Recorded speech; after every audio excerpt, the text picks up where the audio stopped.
তোরা বাংলাদেশের চোরের জাতি, তোরা বারবার দুর্নীতিতে চ্যাম্পিয়ন হয়েছো। কিন্তু আমার এই যুবক ভাইরা যারা অক্লান্ত পরিশ্রম করে ব্যাংকের লোন নিয়ে বাপের বীজা বিক্রি করে তারপর বাইরে গিয়ে অক্লান্ত পরিশ্রম করে বাংলাদেশের অর্থনৈতিক টাকাকে সচল রেখেছে, তাদেরকেও আমরা অনেক সময় দেখতে পাই বিভিন্ন রাষ্ট্রের বিভিন্ন যুবকরা তাদেরকে চোর ট্যাগ দেয়, ঠিক কিনা বলেন? কিন্তু আমার যুবক ভাইরা কোনদিন চুরি করে নাই।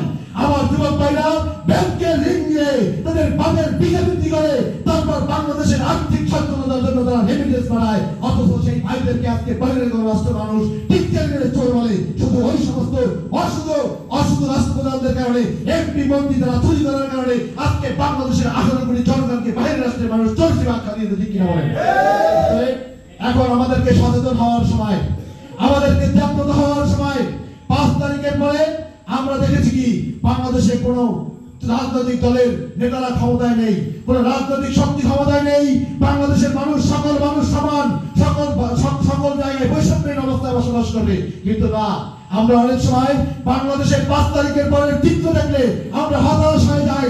যাদেরকে বাংলাদেশের মানুষ স্বপ্ন লালন করে তোলে, বিভিন্ন জায়গায় আজকে চাঁদাবাজির মহড়া চলছে, বিভিন্ন খুন দর্শনের মহড়া চলছে, বিভিন্ন জায়গায় আজকে অনৈতিক কাজের মহড়া চলছে, বিভিন্ন জায়গায় আজকে দর্শনের মতো ইতিহাস আমরা দেখতে পাই, ঠিক কিনা বলেন? আপনারা যদি এমন জঘন্য আচরণ বিগত ফ্যাসিস্টের মতো এই আচরণের ভূমিকা অবতীর্ণ হন, ইসলামী আন্দোলন বাংলাদেশ সহ এদেশের কৃষক শ্রমিক মেহনতি মানুষ আপনাদেরকেও ছাড় দিয়ে কখনো কথা বলবে না, ঠিক কিনা বলেন?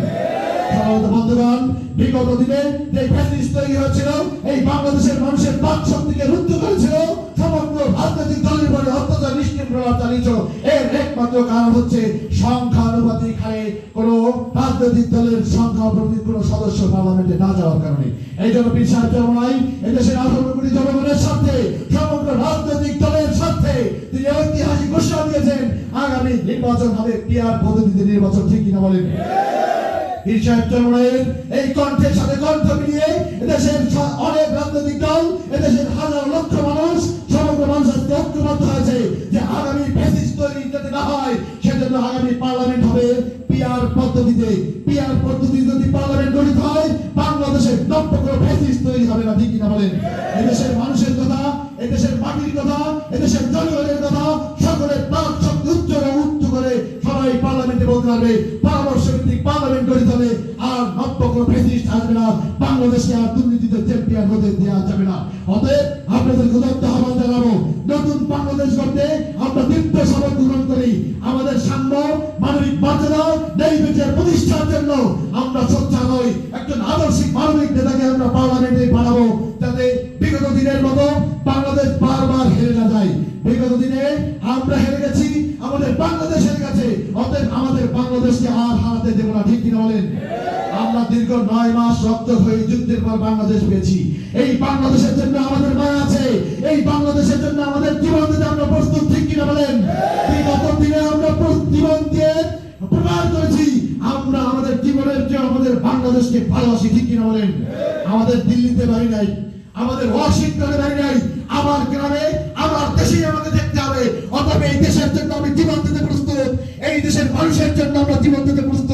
অতএব আবু সাইদ মুক্ত যেভাবে নিজের জীবনকে উৎসর্গ করে আমাদেরকে শিখিয়ে গেছেন যে বাংলাদেশের জন্য, নব্য ফ্যাসিস্টের জন্য বিরুদ্ধে আমাদেরকে আবারও যদি রক্তের প্রয়োজন হয়, জীবনের প্রয়োজন হয়, হাজারো লক্ষ যুবক আবার প্রস্তুতি নেবে ইনশাআল্লাহ জীবন দেওয়ার জন্য, আগামী বাংলার জন্য, আগামী ইসলামী বাংলার জন্য আপনাদেরকে প্রস্তুতি গ্রহণ করতে হবে। পীর সাহেব চরমনাই আগামী রাষ্ট্র কাঠামো গঠনের জন্য যে ভূমিকা পালন করতেছে তার ভূমিকার সাথে আমাদেরকে একত্রতা পোষণ করে আমরা আগামী বাংলা গর্ব এই দিনে প্রত্যাশা রেখে আপনাদেরকে আরো জাগ্রত, আপনাদেরকে মাঠে ময়দানে আরো কাজ করার জন্য উদাত্ত আহ্বান জানিয়ে পরিশেষে আপনাদেরকে আন্তরিকভাবে ধন্যবাদ জ্ঞাপন করে শেষ করছি। আসসালামু আলাইকুম ওয়া রাহমাতুল্লাহি ওয়া বারাকাতুহু। আবারও দেখা হবে রাজপথে, কথা হবে স্লোগানে। আসসালামু আলাইকুম ওয়া রাহমাতুল্লাহ।